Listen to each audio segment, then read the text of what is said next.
least serious when we're out there. I'm waving them home every time, and the parents are like, "What are you doing?" Look, they want to run. Let them run. I go. It's t-ball. If they can make the pass, if they can throw the ball home and get the out, good for them. You got to score. Here I am, just sending them. Yeah. So, run them. I'm all for that. Yeah. And my wife thought I was going to be the worst softball dad ever. And she couldn't, and I just stood there. She's like, "You can't say anything." I'm like, "Okay, I'll just stay here." Then I could just see stuff eating at her. And she's like, "Should I say something?" I go, "No, just sit here with me." And she just get mad because, Talk about the Kardashians in last night's episode.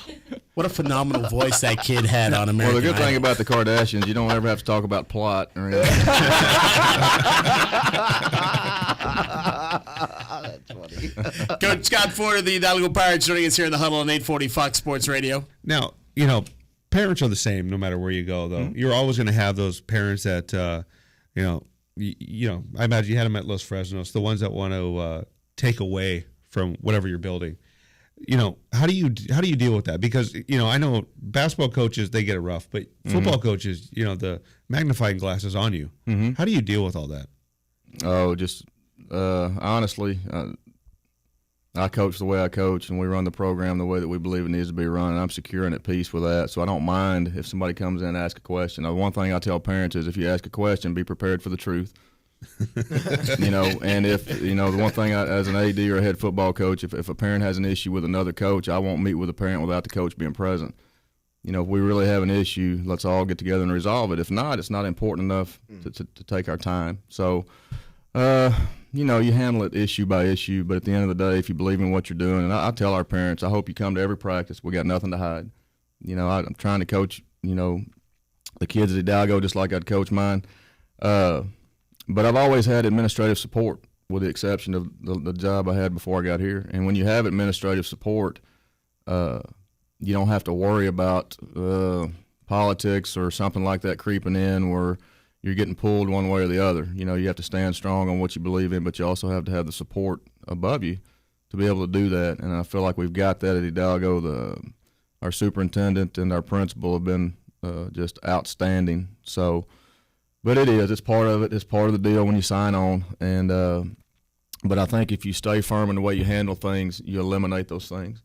You can't just give in because you get a complaint, because if you do that, boy, it's open season. But if you'll stand strong in what you believe in and support what's right, you just don't run into many problems. Now, when you're winning, obviously, that solves a lot of problems. But, that's just been my philosophy. Coach Scott Ford of the Hidalgo Pirates joining us here in the Huddle on 840 Fox Sports Radio. That was interesting when you said you didn't have the administrative support. Mm-hmm. What made you leave Los Fresnos to go there? Did they kind of put on a show and dance and say, "This is what we got for you, and this is how we back you"? And then when you got there, it was a different story, or yeah, that's what happened. Wow. I mean, on the interviewing process, this is the thing that's ironic, and I'll be as brief as I can. 'Cause it's probably a lot more important to me than it is anybody listening. But I interviewed for the job on a Sunday morning.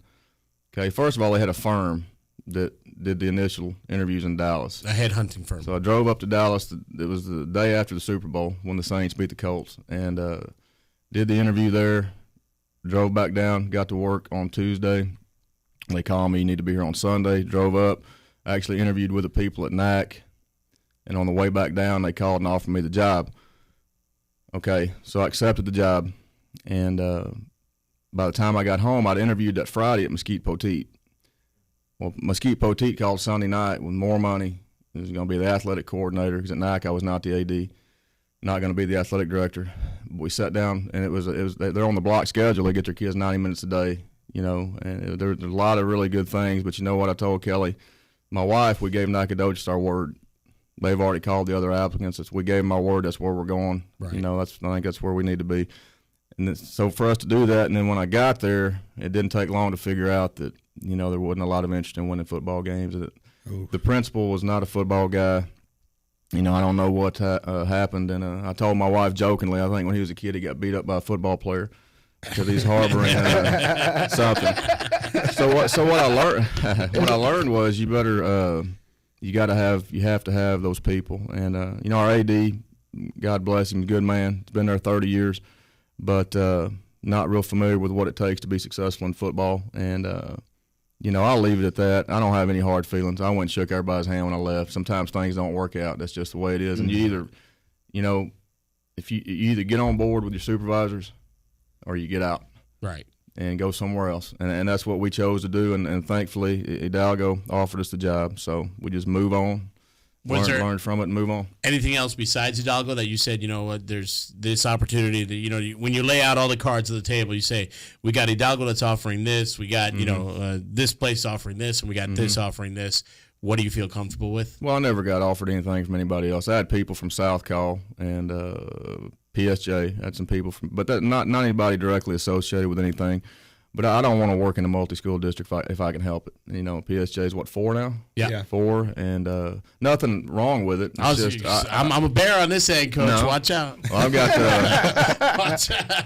One of the guys in the profession I respect the most is Mel Rios. We played those guys several years, and it was always, you knew you were going to have your hands full regardless.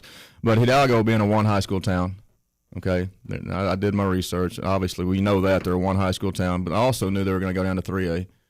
From 4A to 3A. So when you've competed for 2 years at the 4A level and you move down, that's a positive. And I researched our junior high program.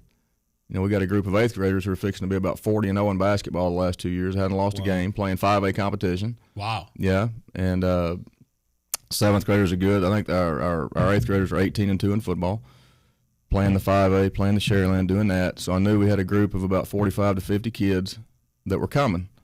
And we came here to build a program. So those were all things that kind of led me to say, if they offer the job, we need to think seriously about taking. And then they offered a 3-year contract, and they've just done everything they said they were going to do.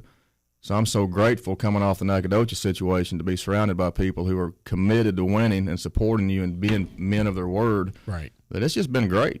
We got a long way to go. I'm not kidding myself by any stretch of the imagination. But like I said, we're going to be able to look back here in a few years and say, what, we did the job.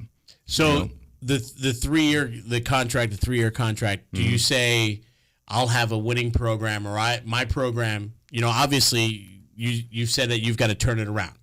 So when you say the success that the Pirates will have, we'll have 30% success in the first year, 70% success in the second year, 100% success in the third year? Or is this something where you expect to jump in, say, here's my system, let's run it, and we're going to be going from day one? Well, honestly, the UIL was good to us. They put us in a 5-team district. So I'm sitting here, even though Rio Hondo and Port Isabel and La Feria, I know they're going to be really good. I don't know that much about Progresso yet. I plan on being in the playoffs year one. I don't come in here with a 3-year plan and tell people we're not going to win until now. It's a day-by-day thing. It's a day-by-day thing building it. But fortunately for us, we have 6, because we're going to have a new coaching staff, a young football team. We have 6 pre-district games to get ready. So to me, almost the 6 games are irrelevant as far as, and I'll very rarely say that, but I want to know who our football team is by the time we hit district. So we have an opportunity that I didn't foresee.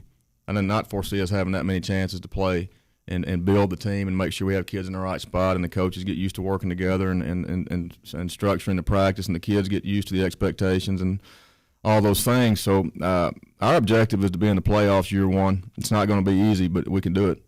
How much non-football coaching-related moves have you made that don't directly impact the football team, but with basketball or baseball, or have you just said, hey, guys, you're having success, do what you got to do? Yeah, I pretty much I'm going to tell you, watching either of our basketball programs play is impressive. Those kids slap the floor and get after it. I mean, they play the game the way I want our football kids to play the game. So it tells me that we can do it because there's kids at Hidalgo doing it. I think we got 2 of the best basketball coaches I've ever seen, Gus Sanchez and then Saul Arona, I can't pronounce, but anyway. And I know we got beat last night, which I was really shocked, taking nothing away from GP, but the way I've seen our girls compete, I know how disappointed they must be, but it's like I told Gus this morning, there's a lot of teams like to be 35-3.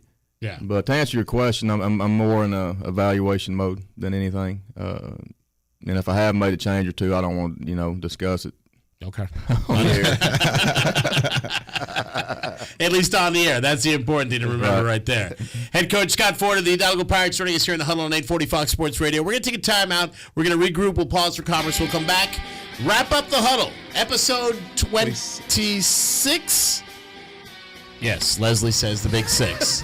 It's right here on 840 Fox Sports Radio.